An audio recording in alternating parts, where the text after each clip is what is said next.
Hola, hola, bienvenidas, bienvenidos a una nueva charla sobre educación ambiental, una charla muy especial, muy especial que tenía muchas ganas de hacer con Mónica Colombara. ¿Cómo andas, Mónica? Hola, buen día. ¿Cómo estás? ¿Cómo estás, Gustavo? ¿Bien? Muy bien, re contento, estamos hablando hace un ratito antes de empezar a grabar, re contento de conocerte y de poder charlar con vos. Espérame que te voy a presentar antes de arrancar. Mónica es Bueno, profesora y licenciada en Geografía por la Universidad de El Salvador. Trabaja en formación docente y capacitación docente, la mayoría de su trabajo en el conurbano bonaerense sur, en el Instituto Superior de Formación Docente 41 de Adrogué y 35 de Montegrande. Y además es la socia fundadora de la Fundación Propuesta, que atiende a mujeres en situación de violencia en Lanús y Lomas. Y en ese momento, el año 89, es que analiza y enseña geografía desde la perspectiva de género. Es así, todo eso, Mónica. así es. Todo eso en unos 30 años de recorrido, ¿no? Este, 30 o más años de recorrido. Yo ya hace mucho más que me recibí. La vez pasada me habían invitado a un ciclo de conferencias y yo le puse un título que muchos me criticaron porque yo dije, ¿qué título le pongo a esta conferencia? Entonces dije, 50 años de geógrafa y 30 de geógrafa feminista. Y más de uno me dice, ¿cómo deschavaste tu edad? Y yo, porque yo me siento orgullosa de mi edad. Al contrario, me parece que vale la pena decirlo, ¿no? Bueno, te agradezco, Gustavo, enormemente No, esta posibilidad que estás dando de charlar con vos de manera informal. Yo peco muchas veces de ser bastante informal, no soy muy rigurosa en ese sentido. Este, Trato de ser lo más clara posible, muchas veces lo logro y creo que otras no tanto, pero cuando logro ser, digamos, clara, trato de ser sencilla en lo que digo y eso creo que es no sé si un defecto o no, creo que es una virtud del trabajo docente. claro. El trabajo docente, el ser docente y sobre todo en nivel secundario, creo que lleva a que uno tenga que ir a lo simple, a lo sencillo, aunque también, por más que sea complejo, y también comunicarse con el otro, que eso me parece que uno va desarrollando un olfato y un timing, como diciendo, me están entendiendo, no me están entendiendo, se están yendo, no tienen memoria. Ese ejercicio, bueno, hace que más de uno me ve, no me conoce, me dice, sos docente, ¿no? Sí, sí, hay un rollo, ahí hay una cuestión de perfil que uno va adquiriendo y creo que es necesario para llegar al otro y que el otro, bueno, se apasione, en mi caso, de la geografía, pero me parece que esto es algo para todos los docentes, que el que da física lo pueda transmitir de manera tal que el alumno se transforma, se enamore de la física o de la química o de la Claro. ¿Sabés geografía, qué te ¿no? quería preguntar? 30 años de feminista. Quiero preguntar esto, ¿no? ¿Cómo era ser feminista hace 30 años y qué mirada tenés del Uf. feminismo o de los feminismos ahora? Yo quiero aclararte algo, ¿no? Yo no, hace 30 años no me autopresentaba como feminista. Mm, Hoy es muy común. Hace 30 años uno tenía ciertas estrategias de resguardo. Hoy está como quizás más aceptado totalmente por parte de los otros ante la posibilidad de algún ataque o de hacerte pasar un mal momento. ¿Qué quiero decir con esto? Eh, en ciertos ámbitos sí, yo me reconocía y lo decía y al contrario, con mucho orgullo, pero en algunos otros ámbitos uno también tenía que resguardarse. Hoy no, hoy no. Y esto también está vinculado con la geografía, Gustavo. Si uno hace un análisis de cómo fue evolucionando la geografía hoy llamada feminista, pero quizás dentro de unos años se llame de otra manera y hace 30 años no se llamaba de esta manera, ¿qué quiere decir? Que esa manera de adjetivar a la geografía también tiene una explicación, yo no sé si llamarla cronológica, pero sí temporal. A ver si soy clara. Cuando a veces hablamos con las personas jóvenes, sobre todo las chicas jóvenes, y más que nada las adolescentes, quizás no tanto las de 20, 25, que son las que están en los profesorados, sino más las que están en el secundario. A veces me da la idea de que ellas piensan que el feminismo surgió ahora y que surgió hace poco, que surgió con el Ni Una Menos. Y cuando uno empieza a hablarles y comentarles de otra historia del feminismo, de una genealogía del feminismo, empiezan como a llamar la atención, como diciendo, ah, bueno, las estrategias, las características de resistencia, algunas son claras, se han mantenido en el tiempo, pero no, otras han ido cambiando. Y es lógico que así sea, y es muy probable que dentro de 10 años tengamos otras estrategias de resistencia y de lucha. Y en esto quizás van a influir muchísimo más los medios de comunicación, que no los teníamos hace 30 años. Claro. Por ejemplo, vos recién me preguntabas cómo es que llegó a esto, ¿no? Y también poco de experiencias. En los años 90 yo mandé un trabajo al Legal de México, el que se hizo en Luca. En ese momento no había fax, no había ninguno de estos medios que hay ahora, lo único que había era un teléfono y el correo en papel. Y cuando yo llegué a México pensé que mi trabajo estaba aceptado y ni siquiera había llegado. Entonces, ¿qué quiero decir? 30 años hay muchos cambios, sobre todo en lo tecnológico, que han influido en estas cosas. Y volviendo hace 30 años, vos recién dijiste que yo soy socia fundadora de una fundación que trabaja con mujeres en situación de violencia. Y es así. Hacia mediados de los 80, quizás por una crisis de edad media, que uno mira hacia atrás lo que hizo y hacia adelante, y ya ese proyecto que era todo proyecto ya es medio proyecto concretado a los 40. Entonces, yo lo que empecé como a buscar gente que estuviese con las mismas interpelaciones que me hacía yo por la característica de ser mujer. ¿Qué es ser mujer? ¿Qué es ser madre? ¿Qué es ser madre de familia? ¿Qué es ser profesional? Esa lucha y esa puja, esas tensiones continuas en los múltiples roles que tenemos las mujeres. Eso ya estaba y sigue estando hoy día. Eso sí que se mantiene. Y entonces viene el tema del darse cuenta. El darse cuenta, después de darme cuenta, me di cuenta de que en Norteamérica esto había sido trabajado como en los años 70, pero acá en Argentina, que en los años 70 estábamos metidos en toda esta situación que nosotros conocemos muy bien, de los procesos militares, etcétera. En realidad, el feminismo había pasado como a un segundo plano, ¿sí? ¿Y quiénes resistían en el feminismo? Eran contadas excepciones y muchas veces inclusive compañeras militantes dentro de ciertos grupos armados también identificaban mucho más la lucha común, la lucha, no, si bien tenían conciencia de patriarcado, pero esto estaba como relegado y a un segundo plano. ¿Por qué? Porque había otras prioridades, ¿no? Y esto pasó casi toda América Latina, o sea que en los años 70, mientras el feminismo, sobre todo en el hemisferio norte, comenzaba a tener cada vez más poder de movilización y de resistencia, y especialmente en habla sajona, y en América Latina estábamos con otros problemas. Cuando regresa la democracia, no solo hay múltiples efervescencias de movimientos sociales, sino del feminismo. Y ahí, justo yo en esa edad mediana, me empecé a preguntar estas características y encuentro personas, colegas, amigas, compañeras de militancia que vienen de otras áreas, ninguna de geografía. Por eso muchos se reían en ese momento cuando yo decía, yo soy geógrafa y soy geógrafa feminista. Y la misma feminista me decía, ¿una geógrafa? ¿Qué está haciendo una geógrafa acá?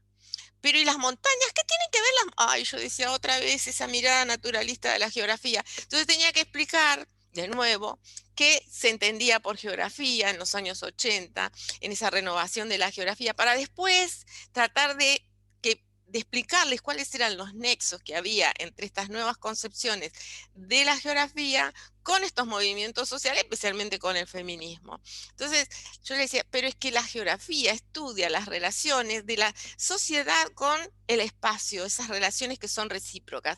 Y si nosotros dentro de esa estructura social empezamos a diferenciar varones y mujeres, nosotras, las mujeres, vivimos el espacio, producimos espacio, nos conectamos con el espacio geográfico de diferente manera a los varones. ¿Qué están esperando para la academia? ¿Dónde está la academia? Decía yo. ¿Yo por qué? Porque era más una militante desde el territorio. A veces me dicen, ¿sos feminista, sos académica? Yo no soy académica. Yo no, he formado parte de la academia, he trabajado en la Universidad de Lomas, he trabajado en la Universidad de El Salvador, he trabajado en la Universidad de Ezeiza, ¿Pero te pero no sentías soy una académica. acompañada? ¿Cómo? te sentías acompañada por la academia en ese En, momento? en ese momento sí, y agradezco enormemente a la Universidad de Lomas de Zamora. ¿Por qué? Porque yo en la Universidad de Lomas me movía más en la Secretaría de Extensión que en la Secretaría de Investigación. Además, no tenía carreras que estuviesen vinculadas a geografía. Había una sola geografía económica en la carrera de economía. Después la geografía no existía. Pero a raíz de la gente de, sobre todo el rector en ese momento, Néstor Pan, y también de colegas que venían de la educación, como por ejemplo Cristina Ruiz, que yo formaba parte de un centro de estudios regionales que después cerró y seguí trabajando ahí en extensión. Y esto fue en el año, creo que 99, que sí, ya en el 99, yo propongo armar las primeras jornadas de geografía, no, las primeras jornadas de género y geografía latinoamericanas. Metele marcha, me dijeron. ¿En serio? Sí, sí. Dale, metele para adelante que te acompañamos y te damos toda la estructura para hacerlo. Este es un antecedente poco conocido, sin embargo, todos los trabajos presentados hoy están colgados en una página. ¿Qué quiero decirte con esto? Que, bueno, yo, ya había disquetes en ese momento, Mm, ya había tecnología, algunos los tuve que reescribir porque cuando hice la conversión se me perdieron algunos datos, pero me tomé el trabajo, esas jornadas duraron 2 días, trabajamos hermosos trabajos, no solo vino gente de geografía, vino gente de España, vino gente de México, vino gente de Chile. Yo decía, qué bárbaro esto, pues estábamos todos en lo mismo, como diciendo, ávidos de ver qué hacía la geografía de género, de cómo la geografía de género podía impactar en la academia para que avanzasen los estudios. Y fue como un trabajo de hormiguita. Otro hito para mí importante, muy importante, fue, yo formé parte como representante de la Universidad de Lomas de Zamora de la comisión que organizó el encuentro de legal en Buenos Aires en el año 97. Y ahí, en charlas con colegas, geógrafas, me encuentro, por ejemplo, con Diana Lam. Diana Lam siempre me dice, vos sos la culpable de que yo me dedico a la geografía feminista, porque en las charlas que teníamos en todos esos encuentros, hasta los mínimos detalles, yo ponía la mirada de género. ¿Qué quiero decir con esto? Cuando uno empieza a meterse en la perspectiva de género, eh, perdés la mirada inocente, digo yo. La claro. mirada inocente yo la llamo esa mirada que tenemos imbuida dentro de nuestro, que es la mirada que nos dio el patriarcado, que toma a lo masculino como un criterio normativo. Bueno, a partir de que uno se mete en estos temas, lo masculino pasa a un segundo plano y uno empieza a ver las relaciones entre lo masculino y lo femenino, porque justamente género es una categoría relacional. ¿Qué quiero decirte con esto? Que lo que está tratando es primero de visibilizar a las mujeres. Esto históricamente, genealógicamente trajo fue bueno, pero trajo algunos problemas, ¿no? Ahora si querés te lo explico un poquito más.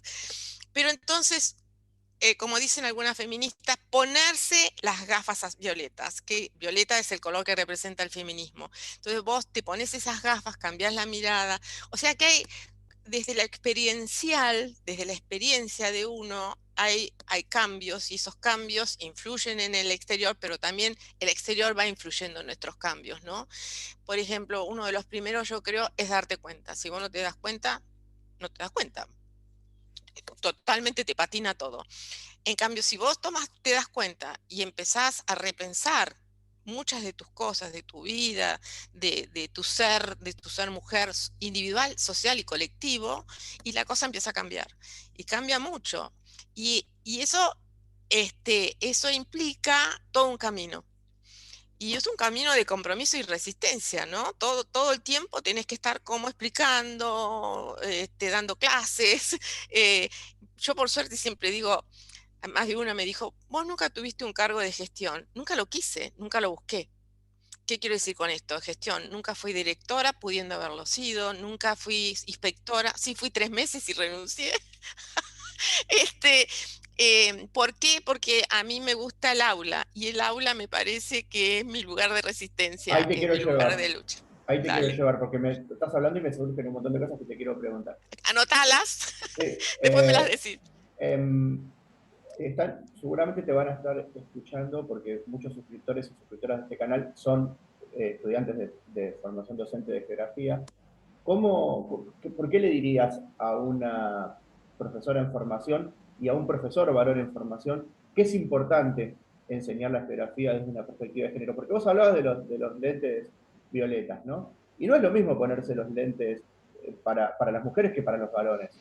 Sí, Eh, sí, sí, se puede, se puede, se puede. no digo que no se puede, digo que no es lo mismo. Sí. Entonces, ¿cómo le explicarías o por qué creerías, si te está escuchando algún estudiante que está formándose como profesor o profesora, que es importante esta mirada de género a la hora de Sí, trabajar en el hay, aula? sí, primero que hay resistencias. Y las resistencias no solamente se dan por parte de los varones, sino también de las mujeres. No vamos a pensar que todas las mujeres estamos dentro del mismo borde del río. No, todo lo contrario. Y hay varones que se les abre la cabeza. Y yo los interpelo a que se les abra la cabeza en sus masculinidades. Y me parece que este es el gran desafío de este momento histórico.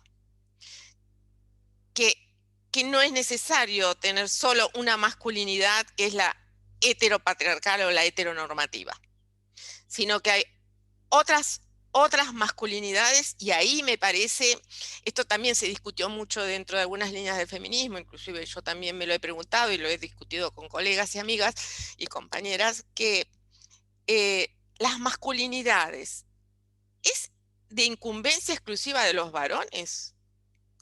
O las mujeres también tenemos que participar en esos cambios de masculinidades. Yo creo que aquí hay un tema de debate grande Mm, en este momento. A lo mejor dentro de 2 años está superado, pero en este momento.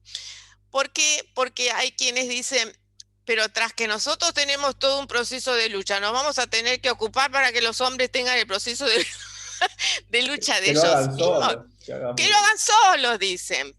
Entonces, y hay otros que dicen, no, nosotros también debemos participar con ellos, porque ellos tienen que escucharnos a nosotros, no podemos cortar el diálogo. Nosotros también estamos pidiendo nuevas masculinidades que no respondan a este modelo heteronormativo. Entonces ahí hay como, Diego, te digo, en estos temas la confrontación, la interpelación es constante, pero no solamente hacia el otro, sino hacia uno mismo.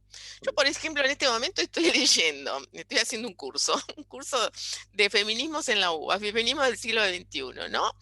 Yo ya había leído algo de Paul Preciado, pero lo leo y lo releo y lo tengo que volver a releer, porque a mí me interpela en montones de cosas. Y él habla de esta heteronormatividad, ¿no? Entonces, eh, yo la reacción que, ante la pregunta que vos me decís, cuando yo empiezo a analizar a la geografía, y en eso estoy de acuerdo totalmente con María Dolores García Remón, que fue una de las primeras que lo planteó, y ella dice, no hay contenido de la geografía humana, geografía social, cultural, política, económica, no hay contenido, no hay conocimiento que no pueda ser interpelado, tiene que ser interpelado por la teoría feminista, porque esto implica un cambio de la mirada, y justamente vuelvo a lo anterior, un cambio de mirada donde lo que hay que analizar son las relaciones entre los géneros, ya sean cis o trans, como los dos grandes grupos. Y esto se está viendo hoy día en los últimos trabajos. Bueno, esto podría llevar a afirmar por qué primero era geografía de las mujeres, después geografía de género, por qué geografía feminista, por qué geografía de las sexualidades. Vos fíjate, en 40 años esa manera de adjetivar la geografía ha mm. ido cambiando.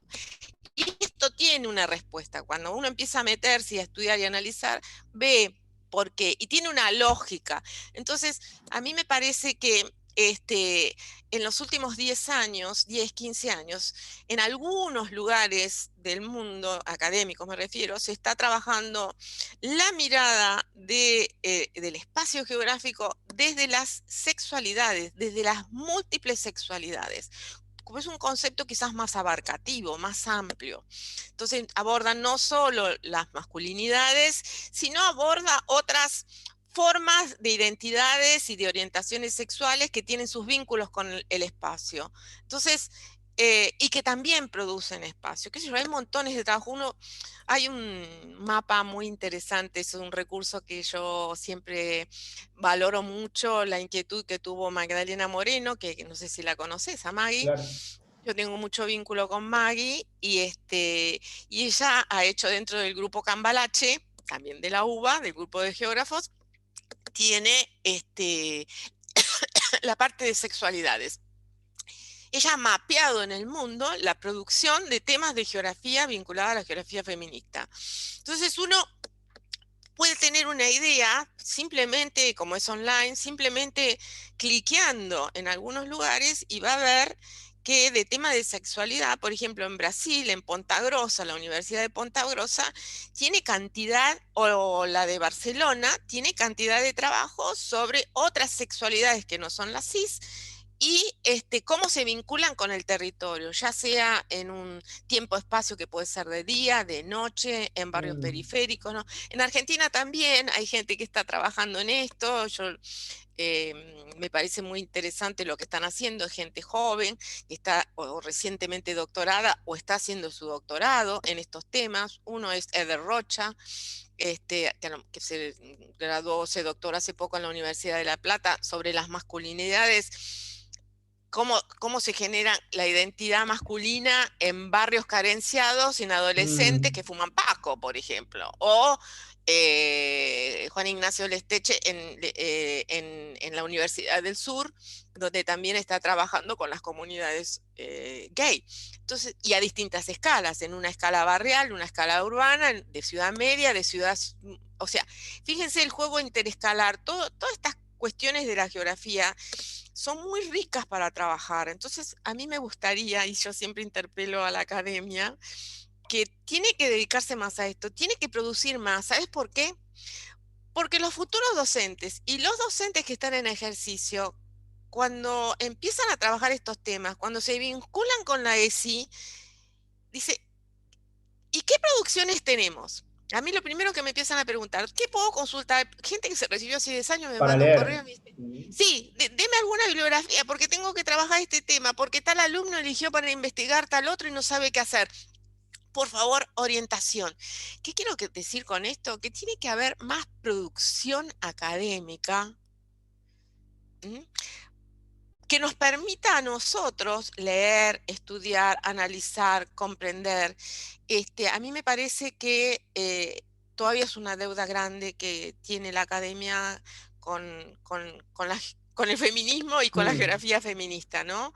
Eh, en mi caso, bueno, yo estoy, como estoy metida en el tema y estoy metida en muchas redes, continuamente recibo información, pero me parece que eso tendría que expandirse mucho más, porque hay demandas en las escuelas y especialmente en las claro. escuelas secundarias.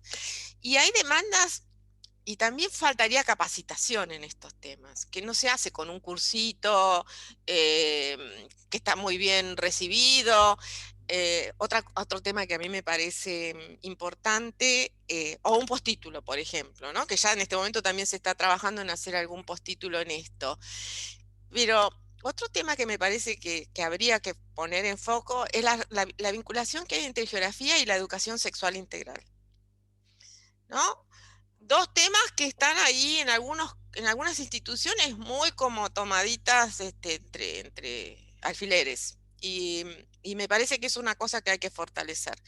Es decir, ¿cuáles serían los nexos? ¿Cuáles son los vínculos? Hoy también a veces se está discutiendo. ¿Es necesario, es decir, se solucionaría esto con una ESI nada más? No, yo creo que no, que a la materia de geografía hay que darle la perspectiva de género, como a la de historia, y te diría casi como hasta la de física o matemática. Claro, ¿por qué no? Sí, sí, lo que pasa es que yo trabajo a veces con colegas de física y me dice, dame letra, dame bibliografía, no sé qué hacer. Digo, es que las mujeres hacemos ciencia de manera diferente a los varones. ¿Cómo es eso? Hasta metodológicamente tenemos diferencias. Y esto se ve en geografía. A ver, la geografía feminista lo que está haciendo es innovar fuertemente las metodologías. se podría discutir acá, ¿qué se prioriza? ¿Las metodologías cualitativas o las cuantitativas? Yo creo que hasta ahora han venido usándose las cuantitativas, pero la geografía tiene experiencia en algunos lugares, sobre todo en América Latina y especialmente en algunos centros académicos, de experiencias en metodologías cualitativas que son muy ricas y hasta se pueden aplicar en la escuela secundaria. Te doy un ejemplo.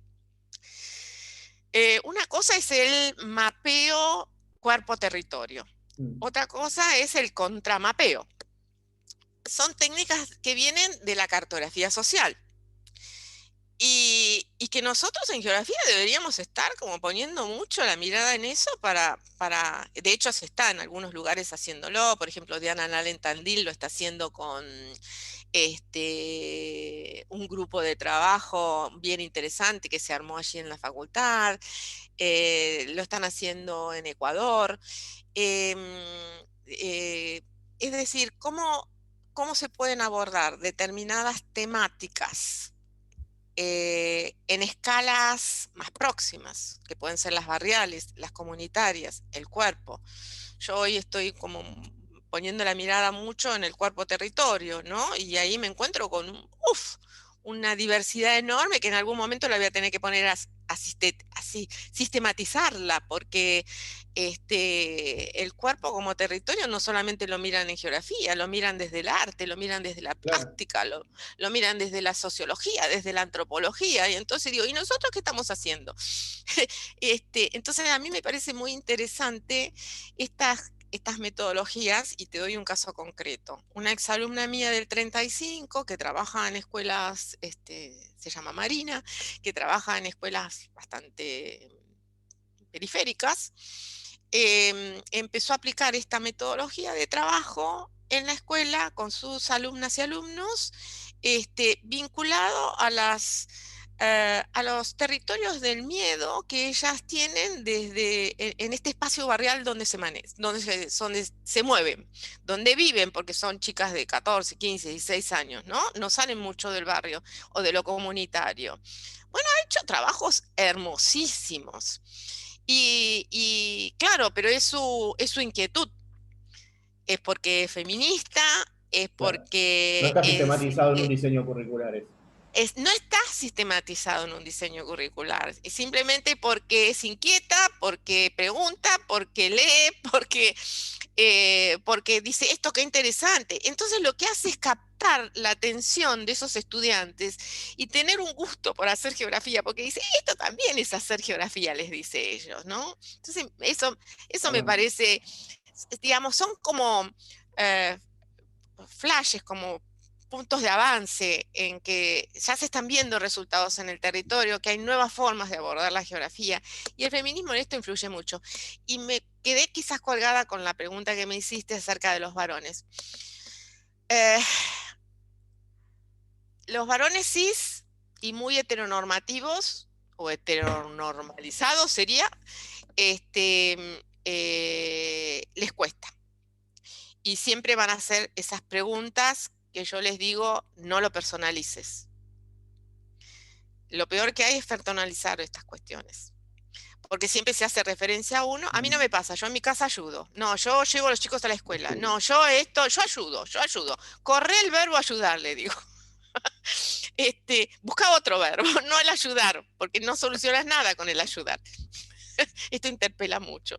claro, Entonces, claro. pero no pasa con los trans, porque yo tengo varios alumnos trans.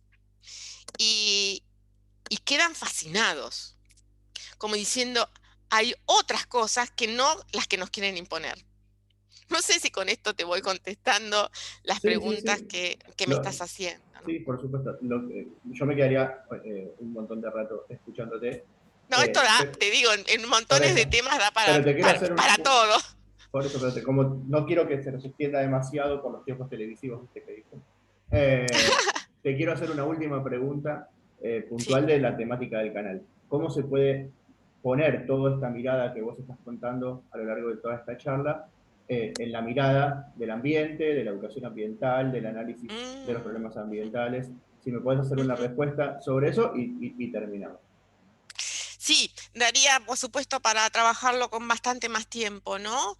De hecho, eh, desde el punto de vista académico, voy a tomar distancia, ¿no? De lo experiencial, ¿no? Desde el punto de vista académico, hay como grandes líneas de conexión entre las mujeres y el ambiente, el género y el ambiente.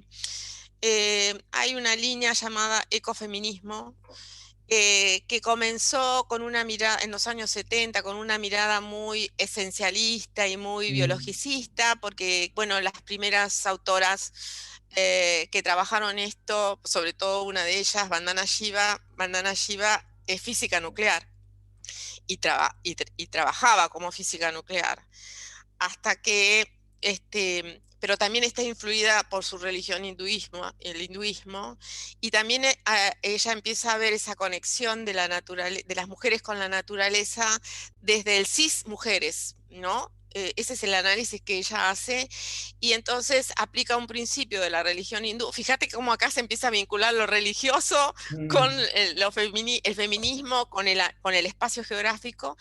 Entonces, ella lo que plantea es que las mujeres por naturaleza estamos conectadas con con el medio ambiente, con los recursos naturales y que nosotras somos las salvadoras de la naturaleza. También hay que ver en el contexto en que ella dijo esto, ¿no? Y desde dónde provenía ella. Ella toma conciencia de que hay una lucha contra la energía nuclear y ella trabajaba en energía atómica. Ella ve que hay grupos ambientalistas conformados fuertemente por mujeres que se atan a los árboles para evitar la deforestación. Entonces, en ese contexto, ella vira, hace un cambio y plantea esto desde una mirada que después fue muy criticada, que mm. es un principio del hinduismo, que creo, si mal no recuerdo, se llama Prakriti, que justamente las mujeres por esencia de la naturaleza somos cuidadoras, somos proveedoras, y también después esto da lugar a otras pensadoras que piensan que nosotras estamos mucho más conectadas con la naturaleza, como que somos más biológicas. ¿Qué quiero decirte con esto? Porque somos las que concebimos, somos las que Mm, reproducimos la especie, somos las que criamos, las que mamantamos, las que tenemos menstruación, las que tenemos, es decir, eso también sigue siendo una mirada biologicista. Y después, pero claro, ¿cuándo pasa esto? Esto pasa en los años 70. Yo siempre creo que hay que contextuar históricamente para poder comprender, ¿no? Y después surgen, bueno, empieza esta categoría de género que irrumpe mucho más en en la academia. Ya no se habla tanto de las mujeres y las cisgénero, bien digo, las cismujeres, sino empieza a cobrar auge y se adopta prácticamente en toda la academia, en todas las disciplinas, esta cuestión que tiene que ver con la categoría género como una categoría relacional. Y también el género lo que incorpora es las relaciones de poder dentro de esta estructura patriarcal, en donde ese análisis del poder muestra que la peor parte en ese reparto de poder ha estado en las mujeres. Entonces ahí empieza otra línea de trabajo que se empieza a oponer a ese ecofeminismo llamado esencialista o también biologicista y dice, no, paremos la mano, no es tan así, muchacha. Mm, Dice, ¿por qué? Porque nosotros somos productos de un tiempo histórico. No te cuento de las feministas desde el marxismo empiezan a plantear cuestiones que están muy vinculadas con las relaciones de producción y de reproducción, del espacio productivo y del espacio reproductivo. Entonces ahí empieza otra línea que se podría llamar género y ambiente. Género y ambiente. Empiezan las distintas líneas, otro tema para hablar otro día sería todas las líneas del feminismo, vamos a porque hacer una segunda parte. no somos iguales. Hay líneas que provienen, feministas que vienen de líneas del marxismo, feministas que vienen de otras líneas de interpretación y de discusión. Entonces, ahí sí se empieza a hablar, pero también empieza a haber diferencias internas dentro de esta misma línea. Y hay otra cosa interesante que cuando sucede esto sucede en los años 80, 90. Entonces uno dice, ¿y qué pasaba con, por ejemplo, los grandes acuerdos internacionales sobre las mujeres? Entonces uno ahí tiene que remontar, volverse para atrás y decir, bueno, a ver, la primera reunión de las mujeres fue en 1975, que surge por la reunión del 74 de población, donde se dieron cuenta que las mujeres existíamos, pero consideraban que la sobrepoblación era causa de las mujeres, que la pobreza era por causa de las mujeres. Entonces dice, me parece que vamos a tener que hacer una línea de trabajo internacional sobre las mujeres. Así surge la primera conferencia del 75, el diseño 75-85, se empiezan a ver los resultados y ahí se dan cuenta que en realidad las mujeres eran pobres, pero no eran pobres porque querían ser pobres, sino porque había una distribución del poder y de la economía donde las más afectadas eran ellas. Entonces ahí, fíjate vos cómo, si uno mira las reuniones internacionales del 75 hasta ponerle la 2015, porque habría que llegar al 95, hacer un corte, analizar la reunión de Pekín del 95 y ver cómo sigue. Entonces, y después los objetivos del milenio a partir del 2000, bueno, como verás, acá hay una cantidad de herramientas que nos permitirían entender por qué surgen esas líneas que tienen que ver con el género, con el ambiente, con la planificación del ambiente. Hay avances y retrocesos porque hay proyectos que son exitosos, otros proyectos que no son exitosos. ¿A qué me refiero? En algunos apunta a mejorar la vida de las mujeres y en realidad la empeoró. Entonces, ahí, es decir, perdón, lo que hay entonces es una tercera línea que ya empieza a cruzar con otras categorías. Entonces empieza género, ambiente y desarrollo sustentable. Y la cosa se empieza a complicar cada vez más. Entonces, hoy día, ¿cómo estamos? Y estamos con varias líneas dentro de esta tercera gran línea. ¿Eso qué quiere decir? ¿Que el ecofeminismo no existe más? No, el ecofeminismo sigue estando y también sigue estando la segunda línea.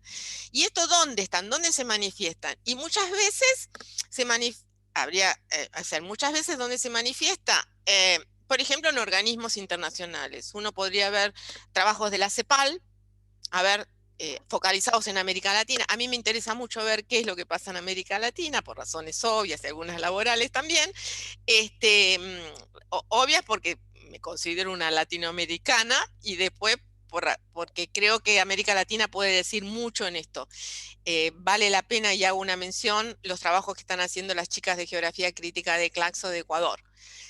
Una geografía, están haciendo unos trabajos que vale la pena. Yo siempre les sugiero a todo docente que me lo consulta, léelos, porque para dar clases metodológicamente te van a servir muchísimo. ONU Entonces, Mujeres produce cosas interesantes también, ¿no?